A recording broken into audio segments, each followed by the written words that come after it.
Hello and welcome to our very first technical test of DLRP Roundup, brought to you on both video and audio. We today are going to make this technical test about Mickey's PhilharMagic in Concert, which is going to debut in just over a week when this goes out at Disneyland Paris. It comes to Disneyland Paris on the 1st of October in the year 2018. And it's an adapted version that's been brought specifically in for the Mickey Mouse 90th party that's taking place this year. It comes all the way from Orlando in Florida and features an adapted version of the 3D film, well, I suppose it's 4D across there as well, the film that is on in Orlando.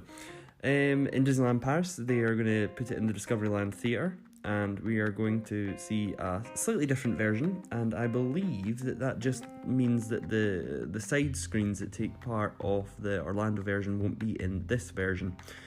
And there is a part that usually raises in Orlando above the screen that I don't think they can possibly do in the Discoveryland Theatre. However, I'll be interested to see if they can.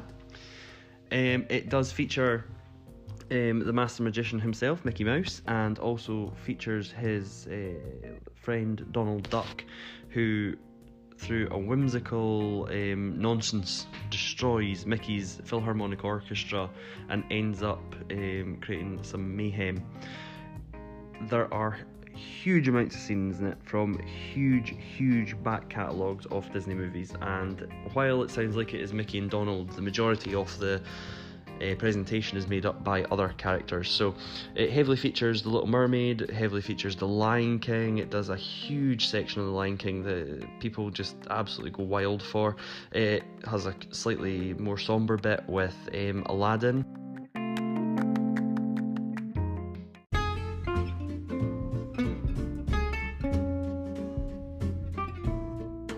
One of the things we will have to watch out for is whether or not the French version contains the songs in all English, or are they all in French, or are we going to do what we normally do with Disneyland Paris shows, which is where we get half them in French and half them in English, and we sort of be able to bob along. I mean, the whole show has very little, it may actually have no dialogue the entire way through, and while it's very colourful and you'll totally understand everything that's happening on screen, because most of it is a copy or a rearrangement of something that's already happened in a previous film, but it's done in a very well stitched together and very reimagined version of the film. There's not a real story that goes through it. It bounces from scene to scene, and it replays most of the catchy songs from a lot of the movies that we have spoken about. So you're going to get to see main characters, 3D versions of main characters. You're going to get to see fantastic songs and a fantastic colour on screen, and you're going to get to see Mickey Mouse and Donald Duck in a way that Disneyland Paris have never showcased them before.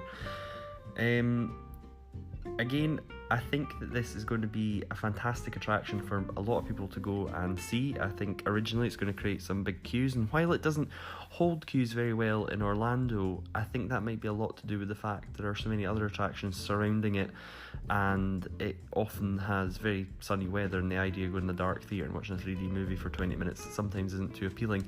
Whereas I think in the winter of Disneyland Paris, and when you're talking certainly about days that are raining, it's a fantastic way to kill 20 minutes, half an hour of your time. It's a fantastic, funny, friendly, magical little experience that you can take anybody to. It will have no age that can't go to it. There are 4D effects in it. I don't want to spoil them, but there's water and there's smell and there's surroundings, and they all come at you in different ways. And I think that it's going to be interesting to see what Disneyland Paris, being about 10 years ahead, maybe 15 years ahead of the Orlando attraction, what they're going to do to enhance the attraction to make it even better. Certainly, one of the big problems that they have in Orlando is the projector quality of the original attraction is not very good. So you suffer from, first of all, you're wearing a 3D glass and it's already dark, the theatre is dark, and then the projector is very dark, and I think the projector is stretched over effectively what would be about 2 maybe 3 cinema screens, and it really suffers quality wise for that. So it'll be interesting to see if that technology's been upgraded, and this could possibly be a better version of Mickey's PhilharMagic. And I think that we are in for an absolute treat when it opens on October 1st.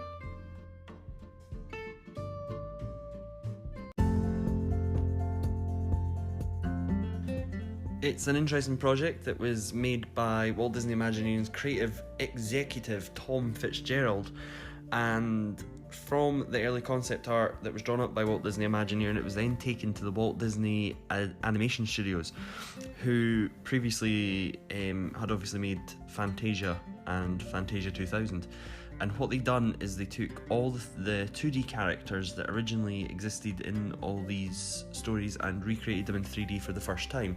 Now, this is one of the... It doesn't sound like much now because obviously we've had so many 3D films. However, back then, to convert what was a huge history of Disney 2D characters into 3D was a huge undertaking. And to be honest, the technology had already kind of just come to the forelight.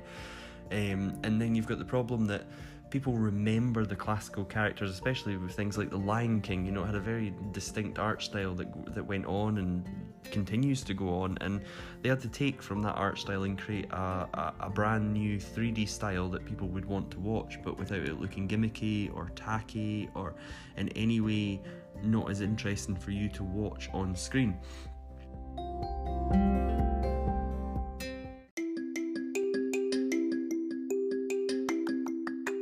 For annual pass holders, there is a very special preview on Saturday the 29th of September and Sunday the 30th of September.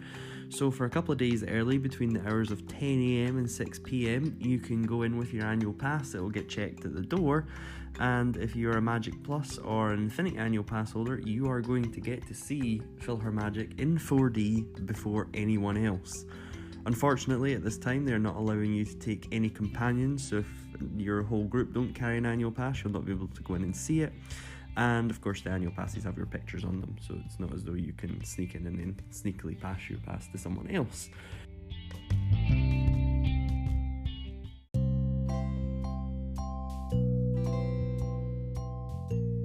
So it was short, and that was our technical test of our new audio and video that will be going out on YouTube and possibly out on a couple of the podcast stores or storefronts. I'm not entirely sure what you call them. We are testing this for future content for our upcoming trip on Halloween at Disneyland Paris. This is being powered by the Anchor app, and it should allow me to take the audio and upload it to different podcasts, and it should allow me to take the video and upload it straight to YouTube, which is quite a quick way to do it. Obviously, I'm interested in any feedback you want to leave on the quality or the content of this technical test, and we are looking forward to Disneyland's Paris's PhilharMagic in concert, which opens on October 1st, and it's about a week from now when we'll get the first reviews in. So that's a roundup, and goodbye.